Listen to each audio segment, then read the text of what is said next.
How to fix Death Stranding Director's Cut is crashing on Steam. So first you want to go to the library, right click on the game and open up the properties window, and then go to installed files and click on verify the integrity of game files. Once it completes the validation, you want to go back to the general tab and add -dx11 to the launch options box, and then close this. And the next thing you'll need to do is open up a new browser tab and search for Redist. Click on the first link and scroll down to the second table.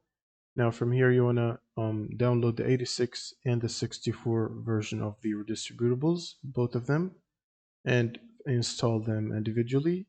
Now after you finish the installation, it will ask you to restart your computer. And after the restart, you want to make sure that you have the latest GPU updates installed. So if you have an NVIDIA graphic card, you will need NVIDIA app, which is this one here. Go to the drivers, and from here you want to make sure to download and install the latest available game ready driver. For AMD, you can use the AMD software. And after you finish installing the updates, you want to run Steam as admin. Right click on Steam and run as admin, and then launch the game from your library. And this should fix the crashing issue. Thanks for watching and subscribe.